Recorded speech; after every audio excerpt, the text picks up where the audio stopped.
నమస్తే, welcome to career times. Civil services exams లో ఎన్నో ర్యాంకులు సాధించి ఎంతో మందిని ఐఏఎస్, ఐపీఎస్, ఐఆర్ఎస్లుగా తయారు చేసిన సంస్థ Sarath Chandra IAS academy. IAS కావాలి అనుకునే వాళ్ళు గ్రాడ్యుయేషన్స్ కన్నా ముందు నుంచి ఈ పరీక్షకి ప్రిపేర్ అయ్యే విధంగా ఐఏఎస్ ఫౌండేషన్ కోర్స్ ని విజయవంతంగా నిర్వహిస్తున్న సంస్థ Sarath Chandra IAS academy. Intermediate చదువుకునే పిల్లలు కేవలం నీట్ కి లేదా ఎంసెట్ కి లేదా ఐఐటీలకి మాత్రమే పరిమితి అవ్వక్కర్లేదు. Sarath Chandra IAS academy intermediate విద్యార్థులకు క్లాట్ పరీక్ష రాసి నల్సార్ లాంటి అత్యుత్తమ లా కాలేజెస్ కి, హెచ్ఎస్ఈఈ పరీక్ష రాసి ఐఐటీలో ఆర్ట్స్ కోర్సులకి, ఐపీ మ్యాట్ పరీక్ష రాసి ఐఐఎంలోకి విద్యార్థులను పంపించారు. Sharath Chandra IAS academy managing director Sharath Chandra garu మనతో పాటు ఉన్నారు ఈ రోజు. సో ఆయన ఐఐటి మద్రాస్ లో బీటెక్ చేశారు, పబ్లిక్ అడ్మినిస్ట్రేషన్ లో మాస్టర్ చేశారు, ఎన్నో కాంపిటేటివ్ ఎగ్జామ్స్ ని క్లియర్ చేశారు. ఐఏఎస్ ఇంటర్వ్యూలో కూడా 195 మార్క్స్ సాధించారు. ఐఏఎస్ ఇంటర్వ్యూలో కూడా 195 మార్క్స్ సాధించి ఐఏఎస్ ఫ్యాకల్టీగా చాలా మంది ర్యాంకర్స్ కి గైడెన్స్ ఇచ్చారు ఆయన. సో ఈ రోజు మనకు ఇంటర్మీడియట్ తర్వాత కెరీర్ ఆపర్చునిటీస్ గురించి వివరించడానికి మనతో పాటు స్టూడియోలో ఉన్నారు. వారిని అడిగి మరిన్ని వివరాలు తెలుసుకుందాం. అలాగే మీ సందేహాలు స్క్రీన్ పై స్క్రోల్ అవుతున్న నెంబర్స్ కి కాల్ చేసి మీరు డైరెక్ట్ గా మాట్లాడొచ్చు. నమస్తే శరత్ చంద్ర గారు. నమస్తే మేడం. సో బేసిక్గా ఈ రోజులో ఇంటర్మీడియట్ అయిపోయిన తర్వాత అందరికీ ఉండే డౌట్ ఏంటంటే ఏం చేయాలి, నెక్స్ట్ ఏంటి? సో మీరు ఏం చెప్తారు అసలు? ఫస్ట్ విద్యార్థులకి మీరు ఇచ్చే సలహా ఏంటి? ముందుగా ఇటువంటి ప్రోగ్రామ్ కండక్ట్ చేసి ఇంటర్మీడియట్ స్టూడెంట్స్ ఎగ్జామ్స్ ఇంకా 1 మంత్లో ఉన్నాయి కాబట్టి ఇంటర్మీడియట్ స్టూడెంట్స్కి ఆపర్చునిటీస్ తెలిసే విధంగా దీన్ని కండక్ట్ చేసినందుకు I'm very thankful to you. Second, ఈ ప్రోగ్రాంలో మనం ఓన్లీ ఐఏఎస్ కోచింగ్ గురించి కాకుండా ఇంటర్మీడియట్ తర్వాత అదర్ ఆపర్చునిటీస్ అంటే ఇంటర్తో పాటు ఐఏఎస్, డిగ్రీతో కూడా ఐఏఎస్ఏ కాకుండా వేరియస్ ఆప్షన్స్ ఏమున్నాయి అనే దాని గురించి తెలుసుకుంటామండి. అయితే ముందుగా ఇప్పుడు మీరు అడిగిన దానికి మెయిన్గా తెలుగు రాష్ట్రాల్లో ఏపీ, తెలంగాణలో ఎక్కువ మంది 10th అయిన తర్వాత అయితే మ్యాథమెటిక్స్ ఎంపీసీ లేకపోతే బయాలజీ బైపీసీ తీసుకొని నీట్, ఎంసెట్ ఎక్కువ రాస్తూ ఉంటారు. కొంతమంది ఎంఈసీ తీసుకొని చార్ట్ అకౌంటెన్సీ, సిఏ వైపు ట్రై చేస్తూ ఉంటారు. అయితే ఇవి కాకుండా రిమైనింగ్ ఆప్షన్స్ని ఎక్కువగా ఎక్స్ప్లోర్ చేయడం అనేది ఈ మధ్యకాలంలో మనం చూడట్లేదు. బట్ మీరు నార్త్ ఇండియా కానీ తమిళనాడు, కేరళ చూస్తే అదర్ ఆప్షన్స్ని వాళ్ళు చాలా ఎక్స్ప్లోర్ చేస్తారు. అందులో ఒకటి క్లాట్, కామన్ లా అడ్మిషన్ టెస్ట్, క్లాట్, అలాగే ఐలెట్. ఇటువంటి ఎగ్జామ్స్కి ఇంటర్మీడియట్ నుంచి ప్రిపేర్ అయ్యి ఇంటర్ సెకండరీ అవ్వగానే ఈ ఎగ్జామ్స్ క్రాక్ చేస్తే వాళ్ళు ఇండియాలో టాప్ నేషనల్ లా యూనివర్సిటీస్ అంటే హైదరాబాద్లో నల్సార్ అవ్వచ్చు, బెంగళూరులో ఎన్ఎస్ఐ అవ్వచ్చు, ఇలా 20 కన్నా ఎక్కువ 20 పైగా పడిన కాలేజెస్ చాలా వరకు సీట్ కొట్టచ్చు. ఇటువంటి ఎన్ఎల్యూస్లో కానీ సీట్ కొడితే అదొక 5 years ఇంటిగ్రేటెడ్ కోర్స్. దాని నుంచి పాస్ అవుట్ అయి బయటకు వచ్చిన తర్వాత గవర్నమెంట్ జాబ్స్ అనే కాకుండా కార్పొరేట్లో కూడా రాణించవచ్చు. ఆల్మోస్ట్ ప్రతి కంపెనీకి, ఎంఎన్సీస్ అవ్వచ్చు, నార్మల్ కంపెనీస్లో ప్రతిదానికి లీగల్ డిపార్ట్మెంట్ అనేది ఉంటుంది. లీగల్ అడ్వైజర్స్ అనేవాళ్ళు చాలా అవసరం. సో హై ప్యాకేజ్లో వీళ్ళు ప్లేస్ అవుతూ ఉంటారు. ఇంకొకటి ఐఐటి హెచ్ఎస్సి ఎగ్జామ్, అలాగే ఐపీ మ్యాట్ ద్వారా వాళ్ళు డైరెక్ట్గా ఐఏఎమ్స్లోకి ఎంటర్ అవ్వచ్చు. నార్మల్గా మనకి ఎక్కువగా తెలిసింది ఏంటంటే గ్రాడ్యుయేషన్ తర్వాత క్యాట్ ఎగ్జామ్ రాసి ఐఏఎంలోకి వెళ్తూ ఉంటారు. బట్ ఇక్కడ ఇంటర్మీడియట్ అవగానే ఐపీ మ్యాట్ ఎగ్జామ్ రాసి 5 years integrated course BBA plus MBA అనే కోర్సులో వాళ్ళు జాయిన్ అవ్వచ్చు. అలాగే ఢిల్లీ యూనివర్సిటీ వాళ్ళు లాస్ట్ ఇయర్ దాకా కూడా ఇంటర్మీడియట్ మార్క్స్ మీద బేస్ అయ్యే సీట్స్ ఆఫర్ చేసేవాళ్ళు. బట్ నెక్స్ట్ ఇయర్ నుంచి వాళ్ళు కూడా ఎంట్రన్స్ ఎగ్జామినేషన్ పెడతామని చెప్పారు. అలాగే హెచ్సియు కానీ ఇలా మల్టిపుల్ టాప్ కాలేజెస్కి వీళ్ళు ఇంటర్మీడియట్ తర్వాత ఎంట్రన్స్ ఎగ్జామ్ రాసి క్లియర్ చేసి వెళ్ళొచ్చు. సో ఇటువంటి ఆప్షన్స్ మీదే శరత్ చంద్ర ఐఏఎస్ అకాడమీలో inter plus IAS foundation course అంటే అందులో ఈ క్లాట్కి, హెచ్ఎస్సికి, ఐపీ మ్యాట్కి, డియూ ఎంట్రన్స్కి వీటన్నిటికీ కూడా ట్రైనింగ్ ఇవ్వడం జరుగుతుంది. సో బేసిక్గా శరత్ గారు ఇప్పుడు తెలుగు రాష్ట్రాలు అంటే ఇప్పుడు మన తెలుగు స్టేట్స్లో చూసుకుంటే ఎక్కువ మంది ఇంటర్ అయిపోయిన వెంటనే ఏం కోర్సులు తీసుకుంటారు, నీట్, ఎంసెట్, జేఈ మెయిన్స్ వీటి మీద ఎక్కువ ఫోకస్ చూపిస్తూ ఉంటారు. బట్ శరత్ చంద్ర అకాడమీలో ఇన్ని కోర్సెస్ ఉన్నాయి, అవైలబుల్ ఉన్నాయి, అంటే మీ అకాడమీ ఇన్ని కోర్సెస్ అవైలబుల్ ఉన్నాయి, అందుబాటులో ఉన్నాయి, చెయ్యొచ్చు అనేది అంటే వాళ్ళకు ఒక ఐడియా లేదు. సో వాళ్ళకి ఏం చెప్తారు బేసిక్గా మీరు? నేనేం చెప్తానంటే న్యాచురల్గా వాళ్ళకి 10th క్లాస్లో మ్యాథమెటిక్స్ బాగా స్ట్రాంగ్ ఉండి ఇంజనీరింగ్ ఇంట్రెస్ట్ ఉంటే డెఫినెట్గా EAMCET IIT is the best option. అలాగే వాళ్ళకి సైన్సెస్ బాగా ఇంట్రెస్ట్ ఉండి వాళ్ళు మెడిసిన్ చేద్దాం అనుకున్నా లేదా సైన్స్ కోర్స్ చేద్దాం అనుకున్నా కూడా బైపీసీ ఈజ్ వెరీ గుడ్. కానీ వాళ్ళకి వేరే ఎకనామిక్స్ మీద ఇంట్రెస్ట్ ఉన్నా, కామర్స్ మీద ఇంట్రెస్ట్ ఉన్నా, లేదా లా మీద ఇంట్రెస్ట్ ఉన్నా, ఎంబీఏ మీద ఇంట్రెస్ట్ ఉన్నా అందులోకి ఎలా ఎంటర్ అవ్వాలో ఆప్షన్ తెలియకపోవడం వల్ల బైపీసీ ఎంపీసీ జాయిన్ అయితే మాత్రం it is a very big blunder. ఎందుకంటే వాళ్ళ ఇంట్రెస్ట్ని పర్సూ చేస్తేనే వాళ్ళ కోర్స్ ఎంజాయ్ చేయగలుగుతారు, వాళ్ళకి కావాల్సిన ఫీల్డ్ ఎంటర్ అవ్వగలుగుతారు. ఐఏఎస్ అనేది it's very difficult to handle. వాళ్ళని చదివి అంటే కోర్స్ ఇవ్వడమే అది చాలా డిఫికల్ట్, ఎందుకంటే వాళ్ళని తీర్చిదిద్దాలి, వాళ్ళకి క్లాసెస్ చెప్పాలి. అది ఏ విధంగా ఉంటుంది, ఏ విధంగా కోర్సెస్ ఇస్తూ ఉంటారు మీరు, ఏ పీరియడ్ ఆఫ్ టైంలో ఇస్తారు, ఎలా ఉంటుంది అసలు?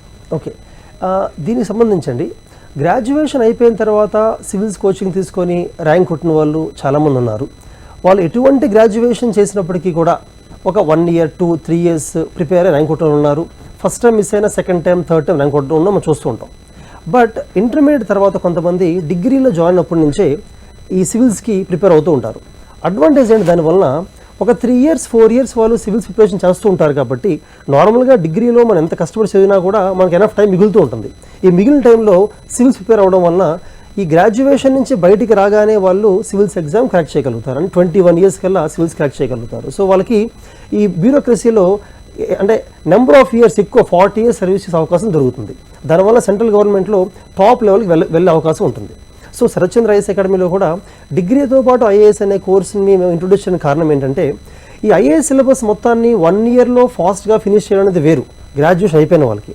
అలా కాకుండా 3 years దాన్ని గ్రాడ్యువల్గా సిలబస్ని కంప్లీట్ చేస్తూ దాంతోపాటు సివిల్స్ ఎగ్జామ్ క్రాక్ చేయడానికి కొన్ని స్కిల్స్ కావాలి. ఫర్ ఎగ్జాంపుల్ ప్రిలిమ్స్ ఎగ్జామ్ని మనం క్రాక్ చేయాలంటే ఆ ఆబ్జెక్టివ్ క్వశ్చన్స్ కరెక్ట్గా ఆన్సర్ తెలియపోయినా కూడా ఇచ్చిన 4 optionsలో రాంగ్ వాటిని ఎలిమినేట్ చేస్తూ ఆన్సర్ చేయొచ్చు.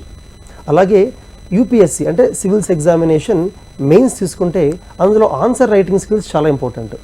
మనం ఈ మధ్య చూస్తున్నాం స్టూడెంట్స్కి సబ్జెక్ట్ మీద ఎనఫ్ నాలెడ్జ్ ఉంటుంది కానీ మంచి ఆన్సర్స్ వాళ్ళు రాయలేకపోవచ్చు. సో ఆన్సర్ రైటింగ్ స్కిల్ అనేది కొంతమందికి వాళ్ళ స్కూలింగ్ నుంచి అవ్వచ్చు, వాళ్ళ పేరెంటల్ అప్బ్రింగింగ్ వలన డెవలప్ అవుతుంది. బట్ రిమైనింగ్ స్టూడెంట్స్ మాత్రం దాన్ని డెవలప్ చేసుకోవాల్సిన అవసరం ఉంది.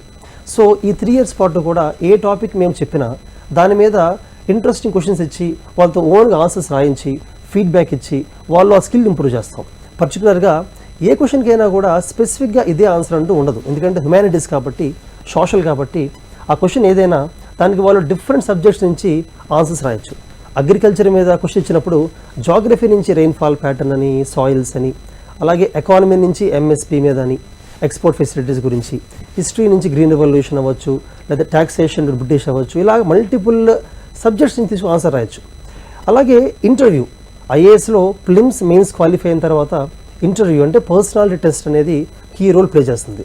అందులో మంచి కమ్యూనికేషన్, ప్రజెంటేషన్ స్కిల్స్ అనేవి చాలా అవసరం.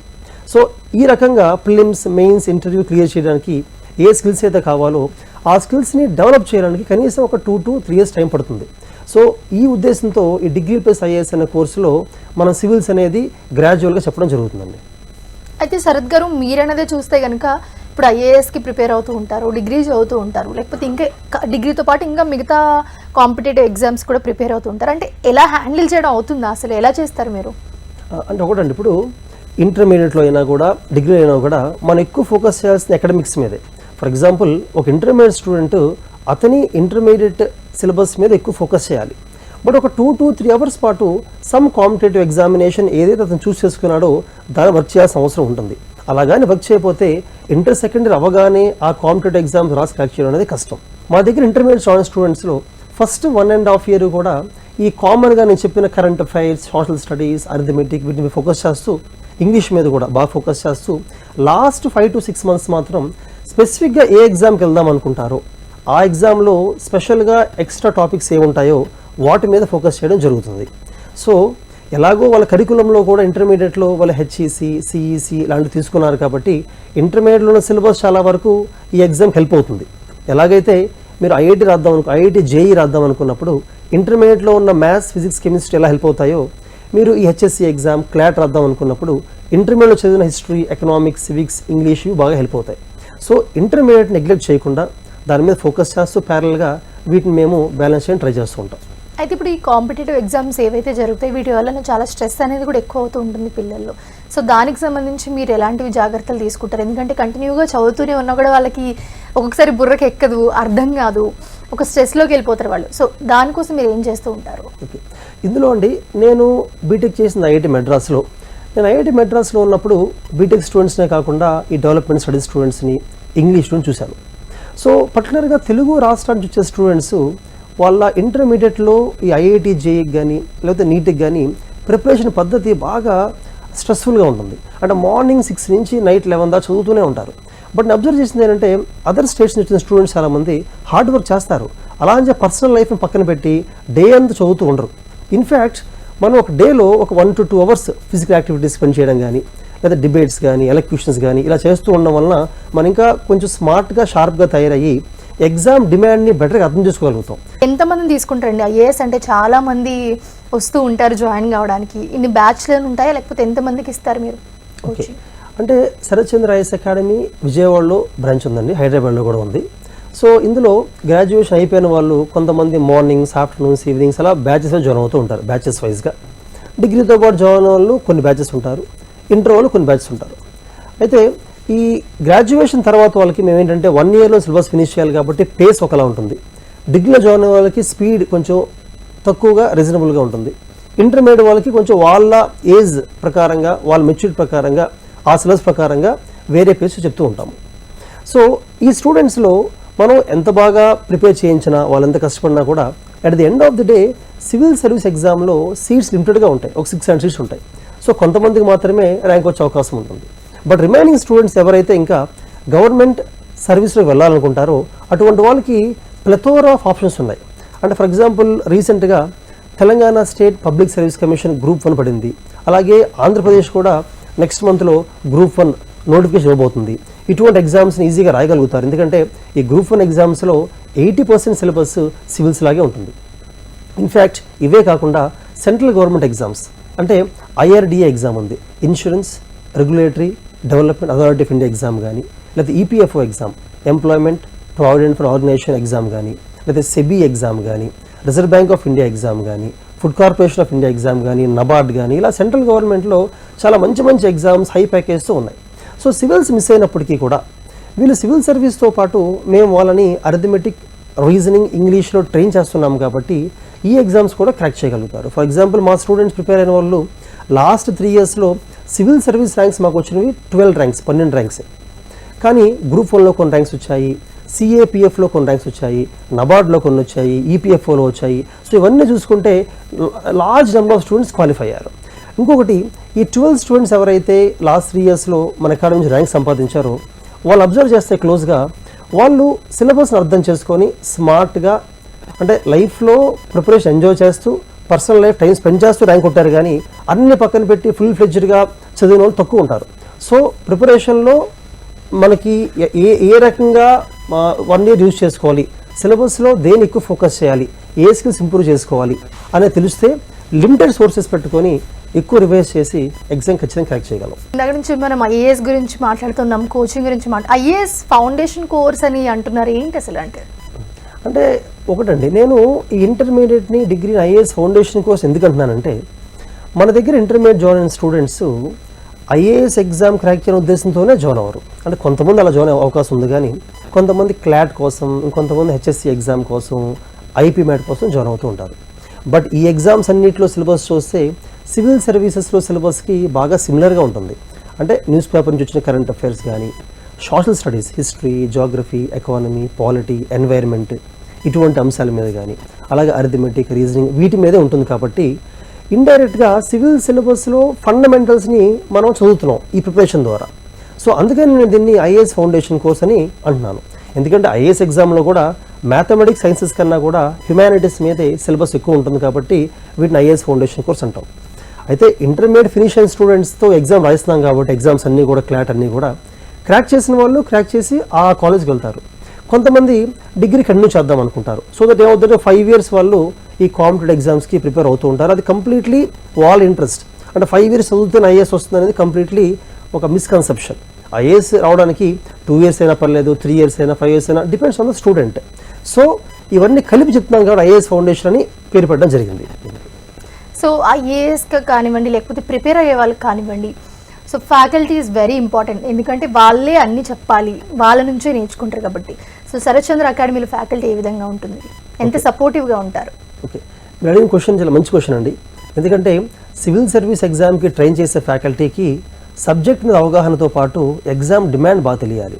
ఫర్ ఎగ్జాంపుల్, ఒక హిస్టరీ ప్రొఫెసర్ మనం తీసుకొచ్చామనుకోండి, అతనికి UPSC ఎగ్జామ్ ప్యాటర్న్ తెలియకపోతే హిస్టరీలో అతను ఆల్మోస్ట్ ప్రతి చెప్పుకుంటూ వెళ్తుంటారు. బట్ ఎగ్జామ్కి అవన్నీ అవసరం ఉండదు. సో ఎగ్జామ్ డిమాండ్, మారుతున్న ఎగ్జామ్ ప్యాటర్న్ తెలిసినప్పుడే వాళ్ళు తక్కువ టైంలో స్టూడెంట్స్తో సిలబస్ కంప్లీట్ చేయించగలుగుతాము. అలాగే సివిల్స్ ఎగ్జామ్లో ఒక సబ్జెక్ట్ మీద ఆన్సర్ అనేది జరగదు. నేను ఇందాక చెప్పినట్టుగా ఆ క్వశ్చన్ జాగ్రఫీ క్వశ్చన్ అయినప్పటికీ కూడా ఎకనామిక్స్ కొన్ని పాయింట్స్, హిస్టరీ కొన్ని పాయింట్స్ యాడ్ చేయాల్సి ఉంటుంది. సో ఫ్యాకల్టీ కూడా అవగాహన అవసరం. నేను కూడా సివిల్ సర్వీస్ ఫ్యాకల్టీని. నేను ఎక్కువగా జాగ్రఫీ టీచ్ చేస్తూ ఉంటాను, కరెంట్ అఫైర్స్ టీచ్ చేస్తూ ఉంటాను. నేను అంతకుముందు ఢిల్లీలో టీచ్ చేస్తున్న టైంలో నేను అబ్జర్వ్ చేసింది ఏంటంటే, ఎవరైతే స్టూడెంట్స్ అన్ని టాపిక్స్ని ఇంటిగ్రేట్ చేయగలిగి ఎక్కువ టైము ఆన్సర్ రైటింగ్ మీద, రివిజన్ మీద ఫోకస్ చేస్తూ డైలీ న్యూస్ పేపర్స్ చదువుతూ ఉంటారో వాళ్ళు ర్యాంక్ కొట్టారు. కానీ ఎక్కువ పుస్తకాలు ముందేసుకొని వాటిని చదువుతూ వెళ్ళే వాళ్ళకి మోస్ట్లీ ర్యాంక్స్ రావట్లేదు. సో ఎప్పుడైతే విజయవాడ, హైదరాబాద్లో మేము మన శరత్ చంద్ర ఐఏఎస్ ఇక్కడ ఎస్టాబ్లిష్ చేసామో అప్పుడు ఈ అకాడమీలో కోచింగ్లో కూడా మేము వీటిని ఇన్గ్రెయిన్ చేసాం. జనరల్గా కోచింగ్ ఇన్స్టిట్యూట్స్లో కానీ కాలేజెస్ ఏం చేస్తారంటే సిలబస్ కంప్లీట్ చేస్తారు, రిమైనింగ్ స్టూడెంట్ బాధ్యత అన్నట్టుగా ఫీల్ అవుతారు. బట్ నా ఉద్దేశం అంటే సిలబస్ కంప్లీషన్ అనేది 50% మాత్రమే యూస్ఫుల్. రిమైనింగ్ ఏంటంటే స్కిల్స్ డెవలప్ చేయడం. అంటే స్టూడెంట్స్కి డైలీ పేపర్ ఎక్స్ప్లెయిన్ చేయడం కానీ, వాళ్ళ పేపర్లు చదివినప్పుడు అందులో పాయింట్స్ని ఎలా రాయాలో ఎక్స్ప్లెయిన్ చేయడం కానీ, ఎవ్రీ వీక్ వాళ్ళకి ఒక 2 to 3 ఎస్సే టాపిక్స్ ఇచ్చి రాయమని మనం దాన్ని ఇవాల్యుయేట్ చేసి ఫీడ్బ్యాక్ ఇవ్వడం కానీ, ఆన్సర్స్ ఇంప్రూవ్ చేసుకోవడానికి ఎక్కువ సపోర్ట్ ఇవ్వాలి. ఇంట్రొడక్షన్ ఎలా రాయాలి, కన్క్లూజన్ ఎలా బెటర్గా రాయాలి, కరెంట్ అఫైర్స్ ఎలా యాడ్ చేయాలి, డిఫరెంట్ సబ్జెక్ట్స్ ఎలా కలపాలి చెప్పడం కానీ, number of exams prelims mains పెడుతూ ఉండడం కానీ, అలా కమ్యూనికేషన్స్కి ఇంప్రూవ్ చేయడం కోసం డిబేట్స్ కండక్ట్ చేయడం కానీ, ఇటువంటివన్నీ చేస్తేనే మనం ఓవరాల్గా వాళ్ళతో ర్యాంక్ కొట్టించగలుగుతాం. కానీ ఓన్లీ మంచి ఫ్యాకల్టీ వచ్చి క్లాసులో నుంచొని ఫాస్ట్గా సిలబస్ చెప్పుకుంటూ వెళ్ళిపోయి సిలబస్ అయిపోయింది కాబట్టి కోచింగ్ అయిపోయింది అనడం నా ఉద్దేశంలో కరెక్ట్ కాదు. అందుకనే మన అకాడమీలో కూడా బోత్ విజయవాడ, హైదరాబాద్లో కూడా సిలబస్తో పాటు వీటి మీద మేము ఎక్స్ట్రా ఫోకస్ చేయడానికి దానికి అనుగుణంగా ఉన్న ఫ్యాకల్టీ, అంటే ఢిల్లీలో నేను టీచ్ చేస్తున్నప్పుడు నా కొలీగ్ ఫ్యాకల్టీ అవ్వచ్చు, లేకపోతే ఇక్కడ నేను టీచ్ చేస్తున్నప్పుడు నాకు తెలిసిన చెన్నై అవ్వచ్చు, విజయవాడ ఫ్యాకల్టీ అవ్వచ్చు, హైదరాబాద్, అంటే ఎవరి దగ్గర అయితే నేను ఈ ఎగ్జామ్ డిమాండ్ రిక్వైర్మెంట్ చూశానో, ఎగ్జామ్ డిమాండ్ అర్థం చేసుకోవాలని నాకు అర్థమైందో అటువంటి వాళ్ళందరినీ కూడా I'm always pooling up in your institution. So వాళ్ళే మన స్టూడెంట్స్ గైడెన్స్ ఇస్తారు. ఇందులో combination of senior faculty and young faculty. Senior faculty for subject expertise, young faculty to teach current affairs and present dynamic of the examination. అలాగే ఇంకోటి, ఈ ఎగ్జామ్లో మనకి ఏంటంటే ఇంగ్లీష్, కొంతమంది Telugu medium students Telugu medium exam రాయొచ్చు, హిందీ మీడియం ఎగ్జామ్ రాయొచ్చు, కానీ ఇంగ్లీష్ మీడియం రాద్దాం అనుకున్నప్పుడు ఆ లాంగ్వేజ్ ఇంప్రూవ్మెంట్ అవసరం కాబట్టి దాన్ని కూడా స్పెషల్గా మంచి ఫ్యాకల్టీని పెట్టడం జరిగింది. ఐఏఎస్ కోచింగ్ వచ్చిన వాళ్ళ పర్ఫార్మెన్స్ ఏ విధంగా ఉంటుందంటారు? మీ దగ్గర చాలామంది వస్తూ ఉంటారు, సో చాలామంది చేశారు, ర్యాంక్స్ సాధించారు, వాళ్ళ పర్ఫార్మెన్స్ ఏ విధంగా ఉంటుంది? ఓకే, యాక్చువల్గా అంటే ఐఏఎస్ ఎగ్జామ్కి కోచింగ్కి వచ్చినప్పుడు కొంతమంది వాళ్ళ ప్రీసెట్ మైండ్, అంటే అంతకుముందు గ్రాడ్యుయేషన్లో కానీ ముందు ఎలా చదివే వాళ్ళు అదే ప్రిపరేషన్ కంటిన్యూ చేస్తూ ఉంటారు. అటువంటి వాళ్ళకి ర్యాంక్స్ రావడం కొంచెం కష్టం అవుతూ ఉంటుంది. బట్ ఎవరైతే ప్రిపరేషన్ వచ్చిన తర్వాత ఈ ప్యాటర్న్ అర్థం చేసుకొని ఫ్లెక్సిబుల్గా మౌల్డ్ అవుతూ ఉంటారో, అంటే ర్యాంకర్స్తో మాట్లాడినప్పుడు వాళ్ళు చెప్పిన పాయింట్స్ తీసుకొని, ఫ్యాకల్టీ చెప్పిన పాయింట్స్ తీసుకొని, ఎగ్జామ్ డిమాండ్ అర్థం చేసుకొని ఫ్లెక్సిబుల్గా మౌల్డ్ అవుతూ ప్రిపరేషన్ పద్ధతి మార్చుకుంటూ వెళ్తారో వాళ్ళు మాత్రం ఫస్ట్ టైం ర్యాంక్ కొడతారు. మిగిలిన వాళ్ళు ఫస్ట్ టైం మిస్ అయినప్పటికీ కూడా ఆ మిస్టేక్స్ నుంచి నేర్చుకొని మళ్ళీ second time, third time, even fourth time rank కొట్టిన కూడా మనం చూస్తూ ఉంటాము.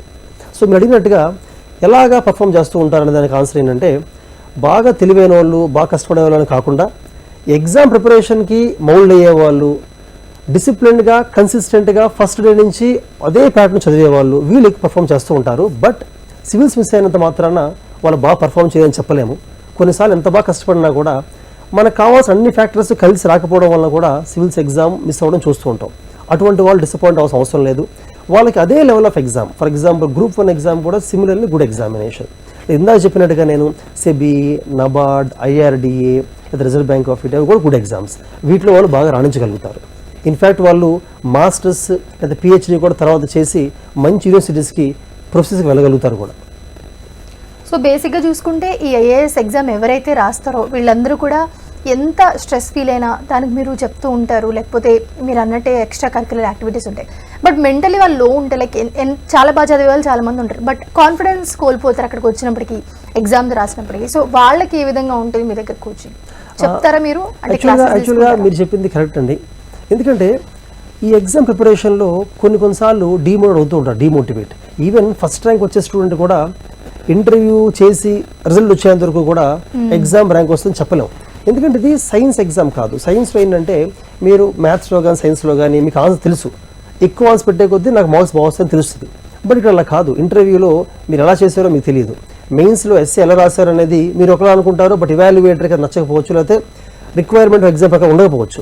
సో డీమోటివేట్ అవ్వడం కానీ, డిసప్పాయింట్ అవ్వడం కానీ, పర్టికులర్ రిజల్ట్ వచ్చినప్పుడు, లేకపోతే మనకి చదివింది గుర్తులేనప్పుడు, రివైజ్ చేయలేనప్పుడు, ఆన్సర్స్ బాగా రాయలేనప్పుడు కూడా మనం లోగా ఫీల్ అవుతూ ఉంటాం. ఆ టైంలో మేము ఇంప్లిమెంట్ చేసే మెథడ్ ఏంటంటే, ర్యాంక్ వచ్చిన వాళ్ళు ఎవరైతే ఫస్ట్ టైం కాకుండా second time, third time rank కొట్టిన వాళ్ళు ఉంటారు, వాళ్ళు అటువంటి ఫేజ్ నుంచే ముందుకు వచ్చి ఉంటారు. సో వాళ్ళతో ఇంటర్ గమనిస్తాం. మా ఇన్స్టిట్యూట్ చదువుకొని ర్యాంక్స్ వచ్చిన స్టూడెంట్స్ మాకు ఈ విషయంలో చాలా సపోర్ట్ చేస్తూ ఉంటారు. ఇలా లో ఫీల్ అయ్యే స్టూడెంట్స్తో కౌన్సిలింగ్ సెషన్స్ అరేంజ్ చేస్తూ ఉంటాము. వాళ్ళు లోగా ఫీల్ అయినప్పుడు ఎలాగా మళ్ళీ దాని నుంచి బ్యాక్ రాగలిగారు, ఫీనిక్స్ లాగా ఎలా మళ్ళీ కష్టపడగలిగారు వాళ్ళు ఎక్స్ప్లెయిన్ చేస్తూ ఉంటారు. అలాగే అప్పుడప్పుడు motivation sessions by senior bureaucrats అవ్వచ్చు, లేకపోతే కొన్నిసార్లు ఏమవుతుందంటే స్టూడెంట్కి మనం మోటివేషన్ ఇవ్వాల్సిన అవసరం లేదు.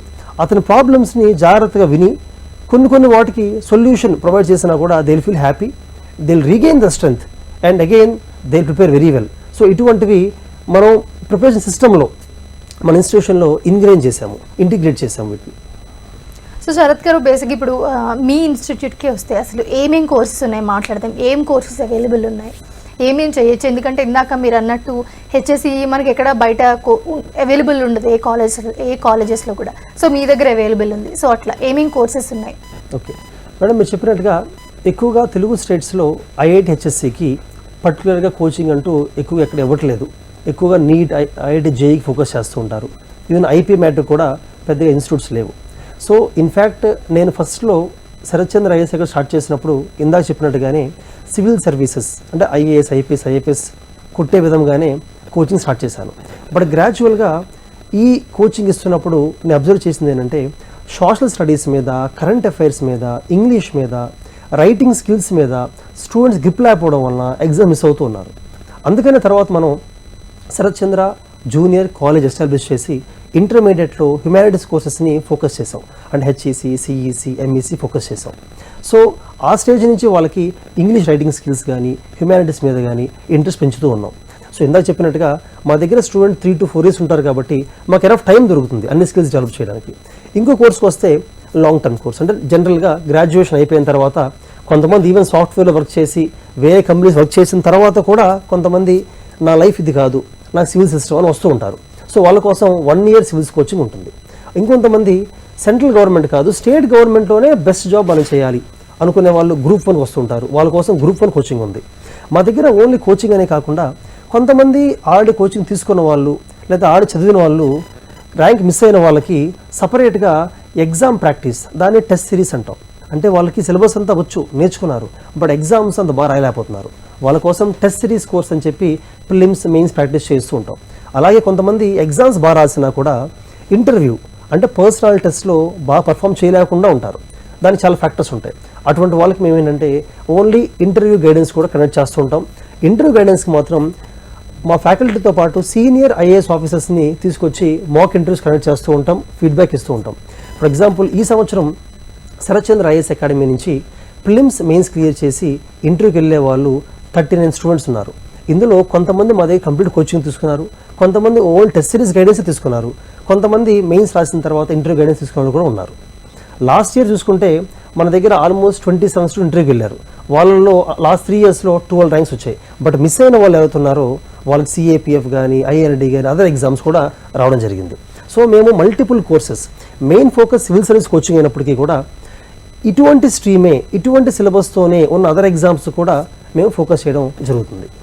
సో శరత్ గారు, ఫైనల్గా ఇప్పుడు ఐఏఎస్ కోచింగ్ తీసుకునే వాళ్ళకి మీరు ఏం చెప్తారు? అలాగే శరత్ చంద్ర అకాడమీ గురించి కూడా. ఐఏఎస్ కోచింగ్ తీసుకోవాలి అనేది మీకు మీ లైఫ్లో ఏదో ఒక టైంలో సివిల్స్ రాయాలనిపిస్తుంది. అది గ్రాడ్యుయేషన్ తర్వాత అనిపిస్తే you can join 1 year course. లేదు ఇంటర్ తర్వాత మీకు ఆ ఫీలింగ్ వచ్చినప్పుడు you can join degree plus IAS. లేదు 10th అయిన తర్వాతే మనకు అది ఏమనుకున్నప్పుడు ఇంటర్ ప్లస్ ఈ ఫౌండేషన్ కూడా జాయిన్ అవ్వచ్చు. బట్ గుర్తుంచుకోండి, మీరు ఇంటర్ ప్లస్ ఐఏఎస్ జాయిన్ అయినప్పటికీ కూడా మేము మీతో ఇంటర్ 2nd yearలో చాలా కాంపిటేటివ్ ఎగ్జామ్స్ రాయిస్తాం. ఎందుకంటే ఏ ఎగ్జామ్స్ రాయకుండా 5 ఏళ్ల పాటు ఐఏఎస్ చదవడం అనేది కరెక్ట్ కాదు. అదర్ కాంపిటేటివ్ ఎగ్జామ్స్ రాస్తూ ఉండాలి, క్రాక్ చేయాలి, ఆ తర్వాత కావాలనుకుంటే డిగ్రీలో కంటిన్యూ అవ్వాలి. ఇదే నా సజెషన్ అండి. ఇన్ఫ్యాక్ట్ ఒకవేళ ఎవరైనా కూడా కోచింగ్ తీసుకోలేకుండా ఎక్కడో మారుమూల గ్రామాల్లో ఉంటే అటువంటి వాళ్ళకి ఆన్లైన్ కోచింగ్ కూడా ఇస్తున్నాము. ఇన్ఫ్యాక్ట్ మేము సోను సూద్ సార్ కూడా మా అకాడమీ అప్రోచ్ అయ్యారు. లాస్ట్ 2 years నుంచి సోనూ సూద్ ట్రస్ట్ వాళ్ళు ఒక 500 స్టూడెంట్స్ శరత్ చంద్ర ఐఏఎస్ అకాడమీలో ఫ్రీగా కోచింగ్ ఇవ్వమని అడగడం జరిగింది. సోనూ సూద్ సార్ చేసే చారిటీ యాక్టివిటీస్లో ఇన్స్పిరేషన్గా 500 స్టూడెంట్స్ ఆన్లైన్లో కూడా మేము ఫ్రీగా కోచింగ్ ఇస్తున్నాము. సో దీనికి స్కాలర్షిప్ ఎగ్జామ్ కూడా ఉంది.